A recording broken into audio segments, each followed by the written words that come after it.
Apa itu kebiasaan? Halo teman-teman semuanya, ya. Selamat datang. Kali ini nama saya Candu Basawananajaya, panggil aja Candu. Usia saya saat ini 18 tahun. Saya sekarang sedang berkuliah di Universitas Multimedia Nusantara. Ya, teman-teman. Saya dari Prodi Film dan Animasi angkatan 2025. Nah, teman-teman penasaran nggak kali ini kita bakal bicara tentang apa? Ya, betul, kita akan bicara tentang kebiasaan.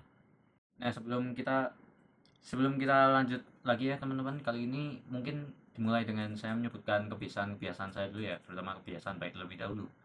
Untuk kebiasaan baik saya itu saya sering berpikir dan refleksi teman-teman. Kenapa berpikir dan refleksi menjadi kebiasaan saya? Karena saya dahulu sempat mengalami kebingungan jati diri teman-teman.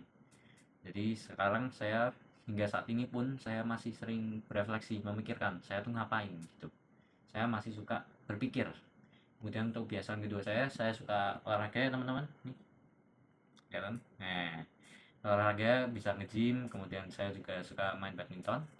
Kemudian untuk kebiasaan saya yang ketiga, saya punya kebiasaan untuk sering berpikir dua kali terlebih dahulu sebelum saya mengambil keputusan. Karena ya dari kebiasaan berpikir saya akhirnya menjulur ke kebiasaan ini sehingga apabila saya akan mengambil keputusan, saya sering berpikir dua kali sebelum benar-benar pasti. Nah, teman-teman, kenapa nih kira-kira kebiasaan-kebiasaan tersebut saya sebut kebiasaan yang baik ya? Ya sebenarnya simpel aja, karena kebiasaan ini tuh membawa dampak positif ke hidup saya, atau apabila teman-teman juga ada mungkin juga mengalami. Contohnya tadi suka berpikir dan berefleksi. Itu kebiasaan itu saat ini membuat saya itu lebih sering tenang kalau saya bilang dalam menghadapi situasi apapun teman-teman, karena saya sudah terbiasa dan bisa dibilang punya emosi yang sudah bisa dikontrol. Kemudian olahraga mungkin saya menjadi sehat, kuat juga ya. Lalu dan ini juga kebiasaan ini bisa berdampak baik loh teman-teman buat orang di sekitar kita.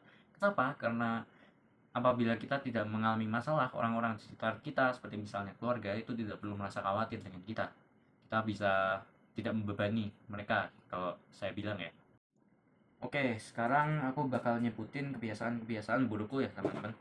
Eh, Jujur saya itu suka menunda-nunda tugas. Kalau ya saya sadari bahwa saya sering menunda tugas walaupun pada akhirnya saya tetap mengerjakan tugasnya dan tepat waktu tentunya, tapi itu adalah kebiasaan yang buruk ya teman-teman, jangan ditiru. Kemudian kebiasaan buruk gua yang kedua itu gua sering, ini kalau gua stres gua itu sering makan teman-teman. Nah itu nggak baik juga, nanti lama-lama kalau tua sistem pencernaannya sudah tidak baik, itu bisa berefek fatal ya teman-teman, terutama bisa berujung ke kematian juga. Kemudian aku juga sering ragu dalam mengambil keputusan. Ya ini kenapa buruk? Karena kadang kita dalam posisi yang benar-benar genting ya teman-teman. Kalau kita ragu-ragu dalam mengambil keputusan, itu bisa membuat situasi malah menjadi lebih buruk kalau kata gue. Nah, kenapa kebiasaan-kebiasaan ini gue sebut buruk atau perlu diubah ya teman-teman? Itu karena ya mereka itu merugikan jika terus menerus kan. Tadi seperti contohnya kalau misalnya gue stres gue makan, itu kan lama-lama gue bisa mengalami masalah pencernaan karena stres juga kan merupakan hal yang tidak baik. Nah itu kenapa bisa dibilang buruk ya begitu. Kemudian misalnya tadi menunda-nunda tugas, nah kalau misalnya kita keseringan menunda-nunda kan tugasnya bisa numpuk ya teman-teman. Kalau numpuk kan nanti kita kewalahan sendiri juga, kesulitan sendiri. Nah, maka dari itu teman-teman, kita harus mengimprove lah. Nah, kita harus konsisten dalam self improvement ini. Kita tidak bisa uh, membiarkan kekurangan-kekurangan kebiasaan-kebiasaan buruk itu untuk terus menempel di dalam diri kita ya, teman-teman. Karena apabila kita berhasil mengimprove kehidupan kita kan bisa merealisasikan sosok-sosok orang yang kita tuju.